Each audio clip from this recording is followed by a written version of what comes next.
Shalom sa lanat. Maraming salamat sa pagsali sa Bible study nato ngaron. Simulan nato sa panalangin.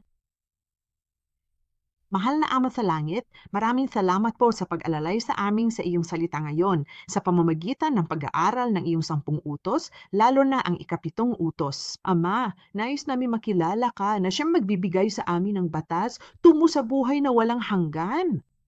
Gusto ka namong mailhan sa lawom ug personal nga paagi. Ginoo, hatagi mi og kasing-kasing nga kanimo lang nakatutok ug bukha am among mga mata pinaagi sa Espiritu Santo. Giampo namo kini sa ngalan ni Hesukristo uban sa pasalamat. Amen. Karon, ipakigbahahin ko ang grasya kaninyo pinaagi sa pagtuon sa Biblia nga pinabanal na kasal. Base kini sa ika-7 libro sa History of Redemption. Gidiskutan nato ang ika-7 sugo o kini ang ika-2 sesyon gikan sa miyagi. Kaya, ang ika-7 utos na nagsasabing huwag kang mangangalunya ay lumilitaw sa Eksodo, Kabanata 20, talata 14 at nayon din sa Deuteronomio, Kabanata 5, talata 18 kung saan inulit ni Moises ang 10 utos. Bago pumasok sa Canaan, nung nakaraang pinag-aralan natin ang exegesis. Kaya maarong dalawang bahagi sa exegesis ng ika-7 utos. Ang unang kahulugan na sinuri naton ay ang primordial couple. Okay, sabi sa ika-7 utos, huwag kang mangangalunya. At ito ay isang mahalagang utos na nagpapanatili sa kabanalan ng pamilyang nilikha ng Diyos. At nagsimula ang lahat sa sinaunang mag-asawang ito. At pangalawa, susuriin natin ngayon ang kahulugan ng pangangalunya na sumisira sa pinabanal na kasal. Kaya nung nakaraang pagkakataon, sinuri natin ang orihinal na mag-asawa, ang sinaunang mag-asawa, at makita natin kung paano itinatag ng Diyos ang pamilya bilang isang bloke ng pagtatayo ng kanyang kaharian. Sa makatuwid, ipinuturo sa aton ng ika-7 utos ang dignidad ng pamilya simula sa kasal. At dahil ang isang pamilya ang pangunahing unit ng komunidad ng tipan, ang pamilya ay dapat maging banal. Upang maging banal ang isang lipunan o maging ang isang bansa. At nakikita natin na ang pundasyon ng lahat ng ito ay ang kabanalan ng mag-asawa. Sa makatuwid, ang pagtatalaga ng pamilya ay talagang nakasalalay sa kabanalan ng magkasintahan sa kasal. At sa makatuwid, kung mayroong pangangalunya, ang pangangalunya na ito ay maari magpabagsak sa buong tagapagtayo. At ito ay isang malakas na lason na agad na sumisira sa isang pamilya, hindi man sa pamilya, kundi pati na rin sa bansang itinatag ng Diyos. Kaya, para tunay na maunawaan ito, ang bigat ng kasalanang pangangalunya, dapat muna nating tunay na maunawaan ang kahulugan ng tunay na kasal o ng sinaunang mag-asawa. Kaya noong nakaraang pagkakataon, sinuri natin ang sinaunang mag-asawang ito bilang iisa, isang mag-asawa na nagbabahagi ng isang matatag na ugnayan sa laman at dugo. At lahat ng mga bansa at individual na nabubuhay ngayon ay mga inapo ng mag-asawang ito na inilaan ng Diyos, sina Adan at Eva. At makikita natin sa Genesis 2, versikulo 24, na sila ay nagsama bilang mag-asawa at sila ay naging isang laman. At batay dito, nakita natin kung paano ang ugnayang ito ay mas malapit at mas matibay kaysa sa isang relasyon ng magulang at anak. At ang isang asawa ay ang pinakamalapit na kamag-anak ng isang tao. At sa makatuod, ang ugnayang ito ng kasal ang pinakamatibay at nagkakaisang ugnayan sa alinmang iba pa rito sa lupa. Ang pangalawang katangian tungkol sa sinaunang mag-asawa ay ang mag-asawa ay hindi dalawa, kundi iisa. Okay, kaya nga, sa isang kasal, ang lalaki at babae ay pinag-isa at nagiging isang laman. Gaya na makikita natin sa Genesis, Kabanata 2, talata 24, at gayon din sa Bagong Tipan sa mga taga-Epeso, Kabanata 5, talata 31. Kaya naman, lubhang kawili-wili ang isang tunay na iisang tao ay hindi maaaring isang babae o isang lalaki lamang sa kahulugan sa Biblia. Kaya naman, kapag ang isang lalaki at babae ay naging isang laman, sila ay nagiging isang tao sa paningin ng Diyos. Ibig sabot nito, ang ginagawa ng asawang lalaki ay ang ginagawa ng asawang babae sa pananaw ng Diyos. O pato ano? Anuman ang ginagawa ng asawang babae ay siyang ginagawa ng asawang lalaki sa paningin ng Diyos. Okay, at ang ikatulong bahagi tungkol sa sinaunang magkasintahan ay pareho silang hubad, ngulit hindi sila nahihiya. Tungkol iyan sa pagiging malapit sa isa't isa sa relasyong ito. Maikling sinuri rin namin na ang kahihiyan ay hindi natural. Hindi ito natural na bagay. At napaka hindi matatag na kalagayan ng pag-iisip na dulot kapag nawawala ng kabanalan ng isang tao. Paano natin nawawala ang kabanalan? Sa pamamagitan ng paglimot sa salita ng Diyos at pagkakasala. Kaya nang ang babae ay humiwalay sa asawa at nagsimulang makinig, ang tinig ay hindi ng kaniyang asawa kundi ng ahas. Doon ta nasira ang kasal. At ang kahubaran na dati umiiral sa kanilang relasyon at hindi nagdulot ng problema, ngayon ay biglang naging problema at sila'y nakaramdam ng kahiyaan. Kaya, batay sa pag-unawa sa tunay na kahulugan ng sinaunang mag-asawa, nakita natin noong nakaraang oras kung paano ang pangangasiwa ng Diyos sa kasaysayan ng pagtubos ay aktwal na natutupad sa pamamagitan ng walang iba kundi ang mga pinabanal na kasal. Kaya ngayon ay titingnan natin kung ano ang pangangalunya na sumisira sa pinabanal na kasal. At siyempre, ang mismong kahulugan ng pangangalunya ay lubhang hindi kanais-nais at isang bagay na gustong iwasan ng mga tao na talakayin.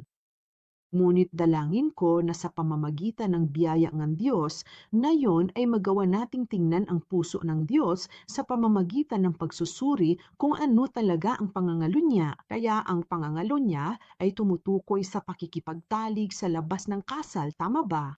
Ang relasyong ito na nangyayari sa labas ang kasal at gayon din ang sexual na relasyon sa isang tao bukod sa isang asawa. Sa madaling salita, pagiging hindi tapat sa isang asawa. Gayon makita natin kanina, ang pangangalunya ay naghihiwalay sa isang katawan na naging isa na. Tama ba? Kaya sinisira nito ang isang pamilya at winawasak nito ang pundasyon ng kaharian ng Diyos. Ang bahaging ito ay napakahalaga para mapanatili ang lahat ni ito. Kaya naman, kapag ang pangangalunya ay kasama ng mabigat na kasalanang ito, sinisira nito ang tipan na ginawa sa Diyos na siyang nagtatag ng pamilya. Tama ba? Kaya makita natin na ang katapatan at kadalisayan sa pagsasama ay higit na mahalaga kaysa sa unsay bagay. Mas mahalaga ang katapatan kaysa sa buhay mismo.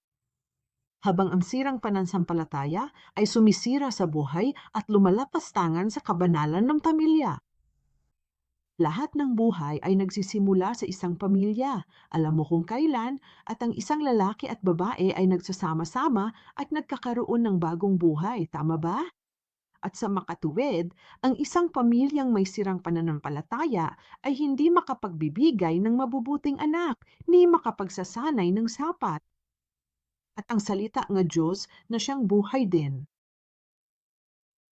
Kaya may dulahang salita ng pangangalunya sa salitang Hebreyo at alam naton na ang unang salita ay naf. Ang isa pang salita ay zana. Ngayon, si zana ay nasa lahat ng uri ng hindi wastong pakikipagtalik. Ngunit, ang salita pala sa pangangalunya sa Exodo 20, talata 14 at Deuteronomio 5, talata 18 ay hindi ang zana na kaito. Ito talaga ang salitang narahap. Ngayon, ginagamit ng Biblia ang salitang ito na naf na may dalawa o duha ka kahulugan. Tingnan naton kung ano mga ito. Una sa lahat, ang pangkalahatang terminong pangangalunya, gayang nakita naton kanina, ang monosekswal na relasyon sa labas ng kasal. Okay, pero medyo naiba ang pangalawang kahulugan. Pero para dito muna, ang kahulugan, pansinin naton ang mga kawikaan, ang talatang ito. Sinasabi nito na ang taong nangangalunya sa babae ay walang bait. Siyang gustong sumira sa kanyang sarili ang siyang gumagawa nito, kaya ang pangangalunya ang siyang sisira sa sarili sa huli. Okay, iyan ay isang pangkalahatang termino para sa pangangalunya, ngunit mayroong ding pangalawang kahulugan ng salitang ito na wala. Ito ay tumutukoy sa idolatriya na ito ay espiritual niya pangangalunya, idolatriya ng tipan, ang bayan ng Israel. Hindi natin dapat maliiton ang komposisyon ng atong buong pagkatao. Hindi lang tayo gawa sa laman, di ba? Tayo ay gawa sa laman, kaluluwa at espiritu. Maaring magkaroon ng pisikal na pangangalunya. Mayroon ding espiritual na pangangalunya. At ang implikasyon ay napakalubha. Tanawa nato ang duha ka bersikulo, Jeremias 3:6-9 ug Oseas 4:1-4. Oseas, sabing Diyos, ang aking bayan ay sumasangguni sa kanilang Diyos-Diyosang kahoy. Karon, kinsa may angay natong konsultahon bahin sa atong mga butang? Kasama ang Diyos mismo. Kaya sa isang pagsasama, alam mo na, ang lalaki o ang babae gusto nilang pag-usapan ang mahahalagang issue sa isa't isa, sa isa't isa. Tama ba? Ngunit narito ang sinasabi ng Diyos, ang aking bayan ay sumasangguni sa kanilang mga problema gamit ang idolo na kahoy na ito na patay na at hindi man lang gumagalaw at ito ay gawa ng tao, tama ba? At ipinaalam sa kanila ng one ng kanilang manghuhula na ito ay dahil sa espiritu ng ermitanyo ang nagligaw sa kanila. At sila'y nagpatutot, humiwalay sa kanilang Diyos. Kaya ano ang kahulugan sa espiritual na pagpapatutot? Batay sa, ang talatang ito ay lumalayo sa ating Diyos, kaya ang mga taong may pangunawa ay napapahamak. At sinasabi sa Jeremias Kabanata 3, versikulo 6, sinabi sa akin ng Panginoon noong mga kaarawan ni Josias na hari, nakita mo ba ang ginawa ng taksil na Israel? Ngayon, ang Israel ay tumutukoy sa hilagang kaharian ng Israel, ang bansa mismo. Kaya ito ang sinasabi ng Diyos sa bansang Israel. Angakat siya sa bawat matataas na burol at sa ilalim ng bawat luntiang puno at siya ay naging isang ermitanyo roon. At naisip ko, pagkatapos niya mag-awa ang lahat ng mga bagay na ito, babalik siya sa akin. Ngunit hindi siya bumalik at nakita ito ng kanyang minamahal na kapatid na si Juda. Kaya rito, ang Juda ay tumutukoy sa katimugang kaharian ng Juda. Kaya, at nakita ko na sa kabila ng lahat ng pangangalunya ng walay katapatan na Israel, ang hilagang kaharian, pinalayas ko siya at binigyan ng kasulatan ng diborsyo. At sa makatuod, ang hilagang kaharian ng Israel ay nawasak, tama ba? Ng mga Asiryano. Gayunpaman, kahit matapos masaksihan ang pagkawasak ng hilagang kaharian ng Israel, ang taksi nitong kapatid, ang katimugang kaharian ng Juda, ay hindi natakot. Ngunit siya ay pumunta at naging isang ermitayano rin. Dahil sa kawalang galang ng isang pagpapatutot, dinungisan niya ang lupain at namalon niya sa mga bato at mga puno. Ito ay lubos na namalim. Madalas nating pinag-usapan kung ano ang nagpaparumi sa mundong ating ginagalawan. Ngunit sa pananaw ng Diyos, ano ang pinakamahalaga sa Kanya? O ang sanhi ng polusyon sa ating kapaligirang tinitirhan ay ang ating pagpapatutot laban sa Diyos o kapag tinalikuran natin siya. At makita naton itong aktwal na nangyayari sa insidente sa ginintuang guya. Kaya sa Exodo 32, talata 6, makita naton kung saan tinanggap ni Moises ang 2 tapyas na bato sa bundok Sinai. Ngunit si Aaron, kasama ang mga Israelita, ay gumawa ng ginintong guya na ito at sinamba ito at nag-alay ng mga hain. At ang talatang ito, Exodo 32, talata 6, ay naglalarawan sa eksena kung saan ang mga Israelita ay nangangalunya. Habang sinasamba nila ang ginintoang guya, kinabukasan maaga silang bumangon at nag-alay ng mga handog na susunugin at mga handog pangkapayapaan. Ngayon, ang mga handog na susunugin at mga handog pangkapayapaan ay dapat ibaya sa Diyos. Ngunit, sa halip, ibinigay nila ito sa ginintuang guya na sila mismo ang gumawa. At ang bayan ay naupo upang kumain at uminom at tumayo upang tumugtog ng salitang ito. Tumugtog.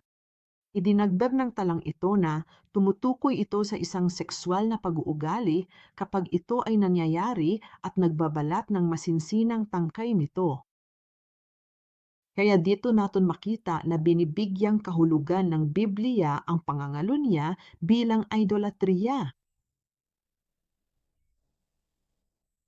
Kaya balikan natin muna ang kahulugan o pangangalunya. Tinutukoy ng Biblia ang pangangalunya bilang idolatriya. At ang idolatriya ay ang pag-iwan ng asawang babae sa kanyang asawa at paggawa ng di tapat at mapangalunya. Kaya kung ang pinag-usapan mo ay ang ating relasyon sa Diyos na binibigyang kahulugan ng Diyos bilang ako ang iyong asawa at ikaw ang aking asawa, kaya dito, itong asawang babae na iniiwan ang kanyang asawa, ang tinutukoy ng iyong asawa ay tayo at ang tinutukoy ng asawang lalaki ay ang Diyos mismo. Inihalintulad ng Biblia ang ugnayang ito sa pagitan ng Diyos at naton o ng Diyos sa Israel sa ugnayang pangmag-asawa. Bakit? Dahil sa salitang tipan na ito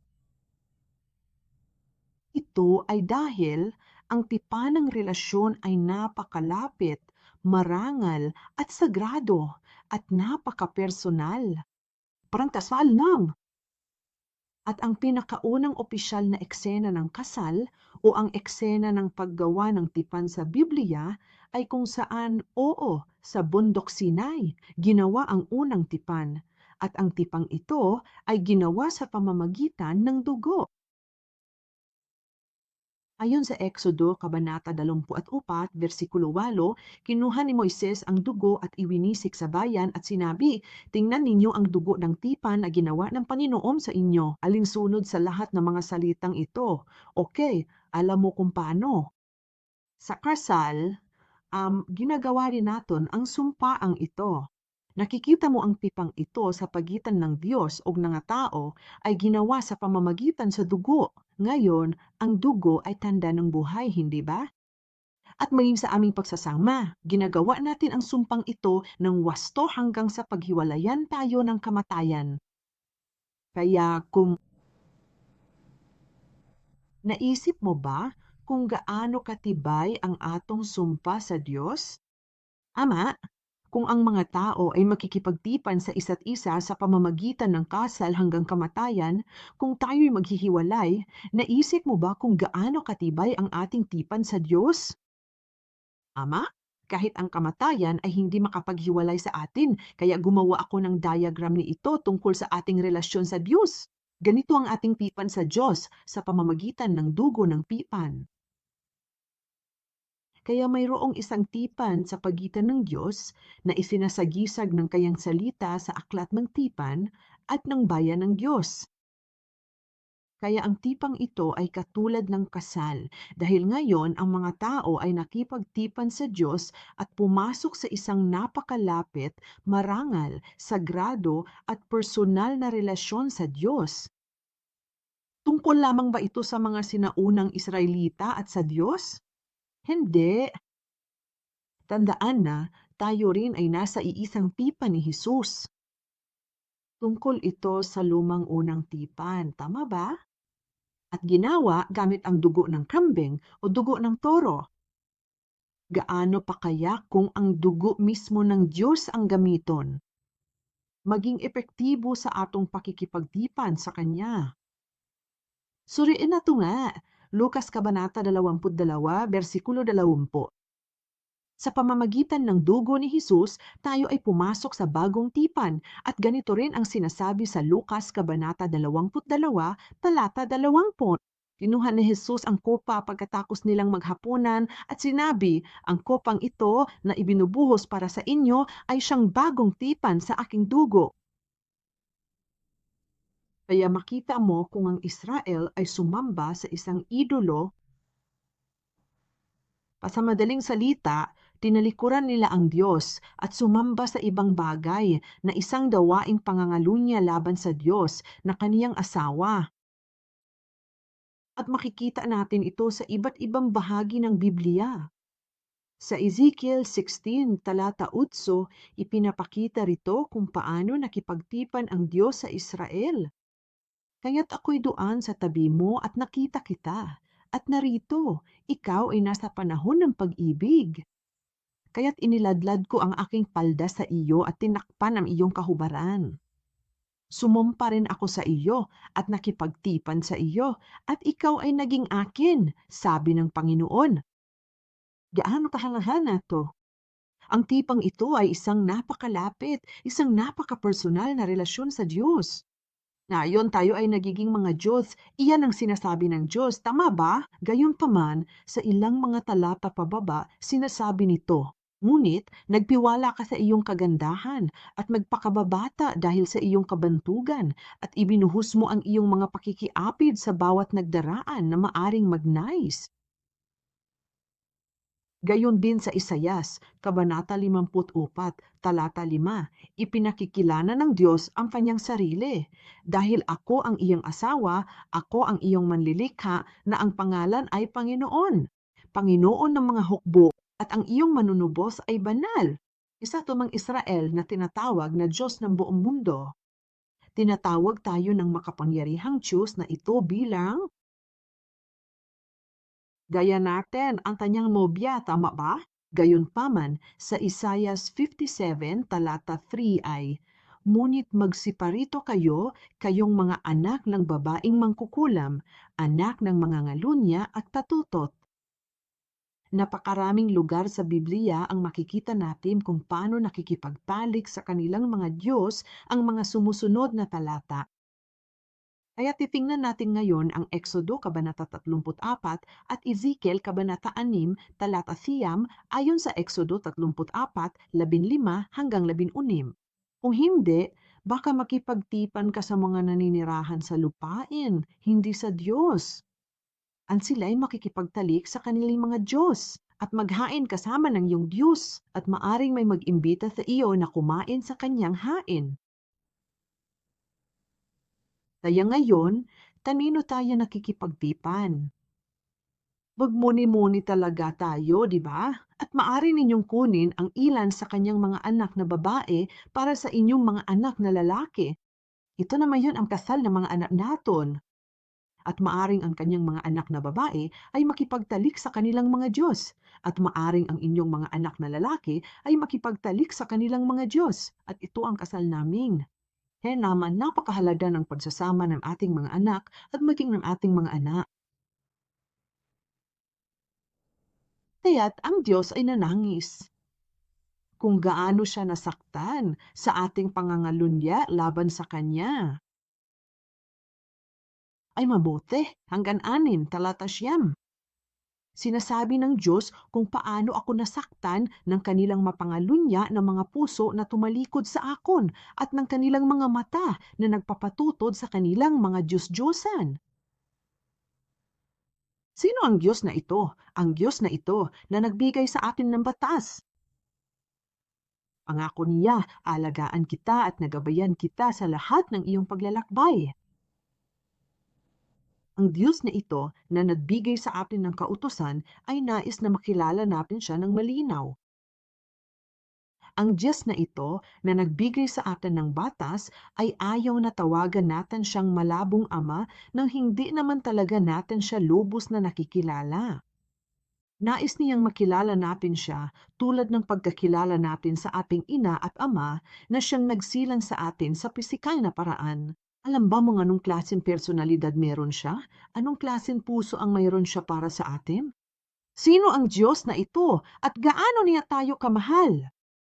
Kaya paano natin siya mamahalin pabalit? Ito ang diwa nga dahilan kung bakit tayo binibigyan ng Diyos ng batas. At binibigyang kahulugan niya ang ating relasyon sa Kanya bilang isang relasyon, walang iba kundi ang kasal na ito sa pagitan ng mag-asawa na hindi mapaghiwalay. Yan ang gagawin natong isang laman kasama niya.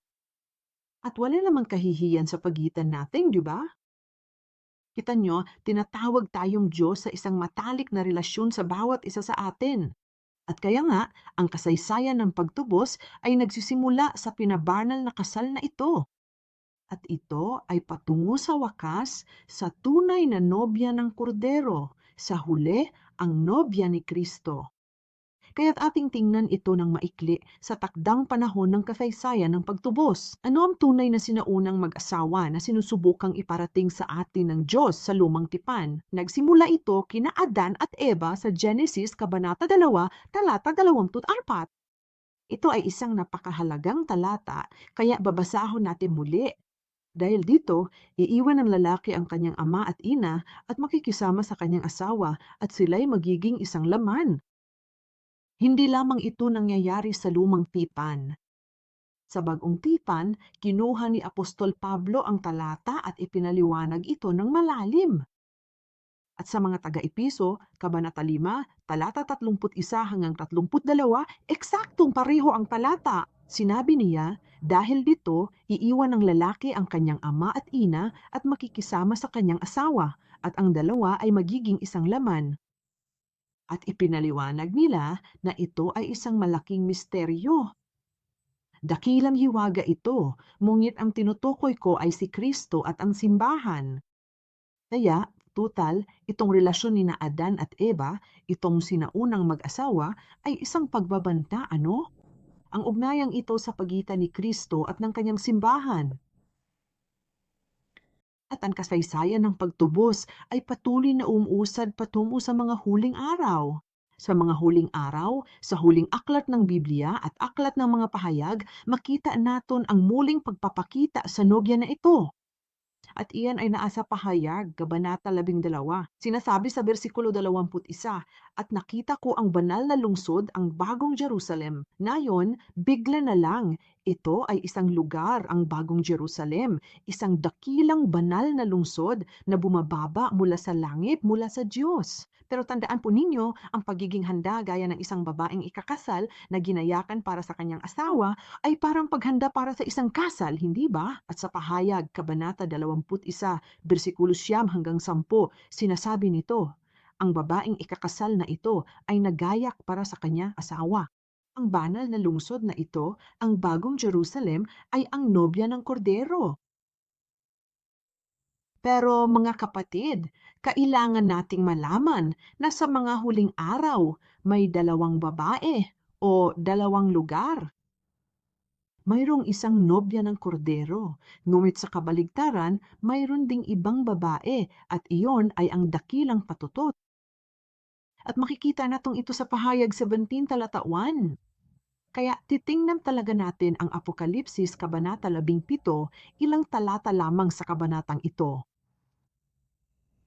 Pagkatapos, lumapit sa akon ang isa sa 7 anghel na may 7 mangkok at nagsalita na sinasabi, halika rito! Ipapakita ko sa iyo ang paghatol sa dakilang patutot na nakaupo sa maraming tubig at pagkatapos ay ipapaliwanag nito kung sino ang dakilang patutot na ito. At ang susunod na talata sa talatang 5 at sa kanyang noo ay nakasulat ang isang pangalan, isang hiwaga. Tulad sa mga taga-Episo, Kabanata 5, sabi ni Apostol Pablo, ang isang hiwaga ay dakila sa pagitan ng si Kristo at ang simbahan, di ba? Ito ay tumutukoy sa nobya ni Kristo. Muli, narito, ito ay isang malaking misteryo. Tinutukoy ang dakilang patutot na ito, sabi nito.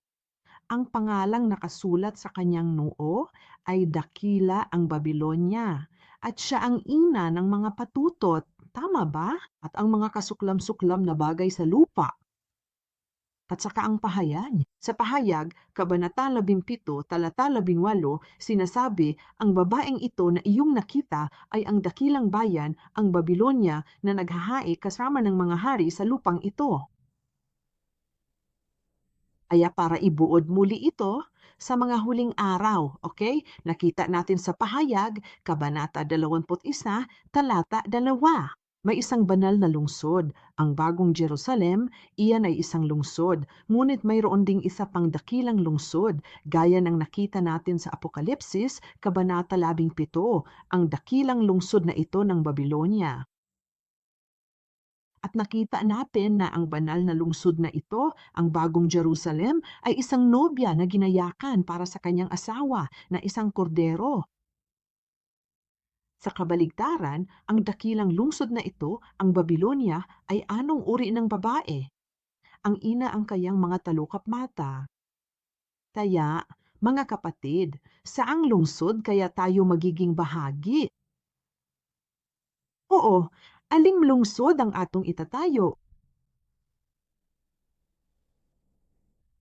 Kaya balikan natin ang Epeso Kabanata 5, talata 31 hanggang 32, o ang pangunahing talata ng ating pag-aaral ngayon, sinabi ni Apostolo Pablo na ang hiwaga ay dakila, ngunit ang tinutukoy ko ay si Kristo. At ang simbahan, tingnan natin ang naunang talata na sinasabi sa itaas mismo ng mga taga-Epeso, Kabanata 5, talata 31 hanggang 32. Sa bersikulo 28 hangtod 3, gipatin-aw kini. Kinahanglang higugmaon sa mga bana ang ilang asawa sama sa ilang kaugalingong lawas. Ang nahigugma sa iyang asawa, nahigugma sa iyang kaugalingon, kay wala gayoy nagdumot sa iyang unod, kundili giapiman kini. Bisag dili kita kontento sa hitsura sa atong ilong, nabil o mga mata, dili ba? Wala na to gidumta ng atong lawas, kundi giatiman o gipangga kini. Ingon ni ana usab ang paghigugma sa atong asawa, sumala ni Apostol Pablo. Ngunit itinuturo niya ito tulad ng ginawa rin ni Kristo sa simbahan. Ibig sabihin, minahal din ni Kristo ang simbahan na parang sarili niyang katawan. Bakit? Sapagkat tayo ay mga bahagi ng kaniyang katawan. Kami ay mahalay at hindi tapat. Gayunpaman, una tayong tinatawag ni Jesus bilang kanyang tunay na nobya. Tinatawag niya tayo upang maging kanyang Jerusalem, ang tunay na lungsod ng kapayapaan. At sinasabi niya na siya at tayo ay isa, isang laman. Siya ang ating ulo at tayo ang kanyang katawan. Tayo ay isang laman. At kaya nga, sa tuwing tayo ay may sakit, sa tuwing tayo ay nasasaktan, si Jesus ay may sakit din. At si Jesus ay nasaktan, alang-alang sa atin, hanggang sa punto na kusang loob pa nga niyang mamatay alang-alang sa atin. At makikita natin yan sa Isaias, Kabanata 53, talata 4. Sinasabi nito, tunay na ang ating mga kalungkutan ay siya mismo ang nagpasan, at ang salitang kalungkutan ay hindi lamang tumutukoy sa kalungkutan, kundi ito ay sa Hebreo na mga ngahulugang sakit o karamdaman, at ang ating mga kalungkutan ay kanyang dinala. Bakit? Sapagkat tayo'y kanyang minamahal at inaalagaan, sapagkat tayo ang kanyang katawan at sa makatuwid ay mga kapatid natin na yon. Na matisama-sama tayong lumago at gumulang bilang anyang katawan, upang ang kanyang pagdurusa, ang kanyang dalamhati ay maging ating pagdurusa at ating dalamhati sapagkat tayo ay kaisa niya. Sa Kolosas, Kabanata 1, versikulo 24, eksaktong sinabi ito ni Apostol Pablo. Ngayon ay nagagalak ako sa mga tiniis ko para sa inyo at napupuno ako sa aking laman. Ano pa ang kulang tungkol sa mga paghihirap ni Kristo alang-alang sa kanyang katawan na siyang iglesia? Kaya nga tayo, bilang isang katawan at mga bahagi ng katawan, ay nakikibahagi sa pagdurusa ng iglesia. Nakikibahagi tayo sa sakit bilang katawang pangkomunidad ng tipan. Ipanaliwanag sa atin sa unang Korinto 12, bersikulo 25 hanggang 27 kung paano tayo iisa, mga kapatid, upang walang pagkakabahabahagi sa katawan. At naririnig kong ang katawang ito ay tumutukoy sa simbahan, tama ba? Ang katawan ni Jesus. Kundi upang ang mga miyembro, tayo, ay magkaroon ng parehong pagmamalasakit sa isa't isa. Dapat nating pangalagaan at pahalagahan ang isa't isa na parang sarili natin. Kaya ang susunod na talata, at kung ang isang miyembro ay nagdurusa, lahat ng miyembro ay nagdurusa rin kasama niya. Kung ang isang miyembro pinarangaralan, lahat ng miyembro ay nakikigalak dito. Kaya't sama-sama tayong nagdurusa, sama-sama tayong nagagalak, sama-sama tayong gumaling, sama-sama tayong pinarangalan. At sinasabi nito, kayo nga'y katawan ni Kristo, at bawat isa'y mga bahagi nito.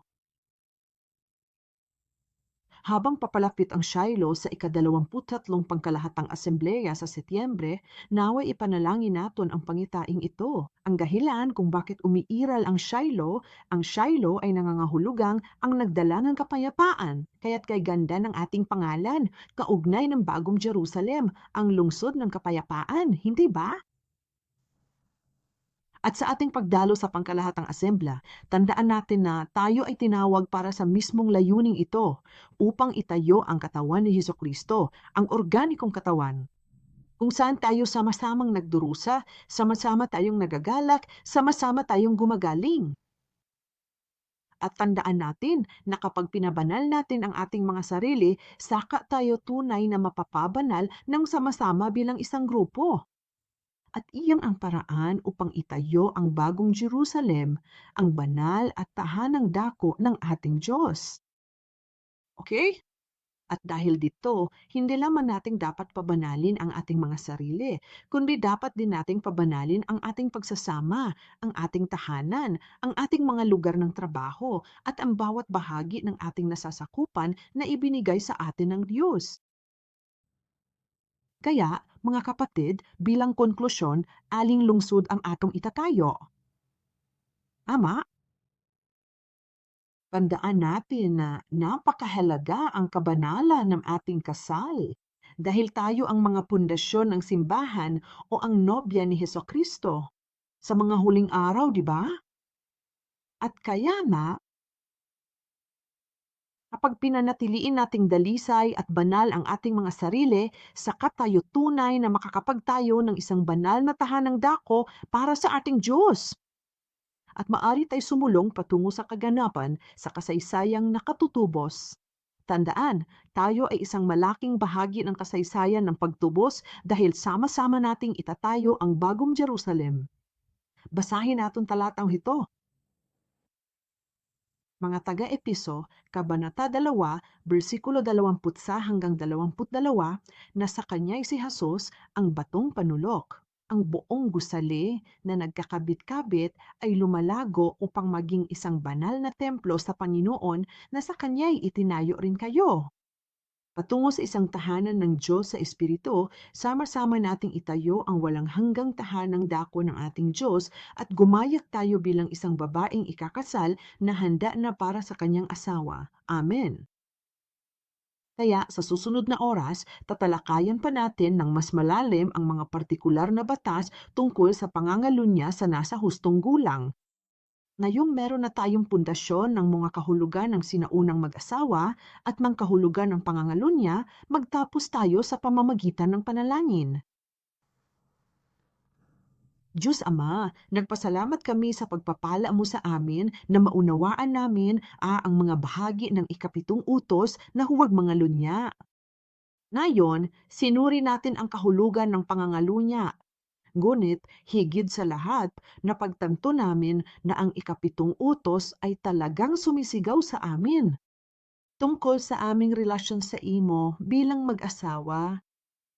Kaya Ama, habang sabik nating hinihintay ang pangako at katuparan ng ikalawang pagparito at ng bagong ama ng Jerusalem, idinadalangin natin na maalala nila ang pag-ibig ng pagtubos ni Kristo para sa atin. Dalangin natin na sila ay pag-alabin ng kanyang pag-ibig na parang nagliliyab na apoy, upang sa pamamagitan ng kanyang pag-ibig, sa kapangyarihan ng kanyang salita, tayo ay lobos na makahiwalay sa mundong ito. Iyan ay katulad ng dakilang Babylonia, ang dakilang pagpapatutot, at maging banal sa ating mga individual na buhay at sa ating mga pagsasama. Kaya't, nang magkasama maari tayong maitayo sa banal na tahanang dako ng ating Diyos at magagayakan bilang isang nobya ngang kordero. At gayon din, mahal na Ama, ikaw ang aming manunubos at aming manggagamot. At sa pagkakataong ito, ipinagmamalaki ka namin ang iyong pinakamamahal na anak na si Jessica. Kumakapit kami sa walang hanggang kapangyarihan ng iyong pag-ibig. At inibig mo kami na parang sarili mong katawan at tiniis mo ang lahat ng aming mga karamdaman. Kaya Ama, mulit naming hinihiling sa iyo na alalahanin at pagalingin mo ang iyong minamahal na anak ni si Jessica at alisin ang tumor sa kanyang utak. Sa pamamagitan ng iyong biyaya, pagpalain po ninyo ang lahat ng proseso para sa kanyang operasyon at protektahan din ang kanyang mga pamilya ng may lubos na pag-iingat. At Ama, nagpapasalamat kami sa iyo sa pagiging aming katiwala na tapat na nakikinig sa aming mga panalangin. Dalangin namin ang lahat ng ito sa pangalan ni Jesus, ang aming walang hanggang asawa. Amen.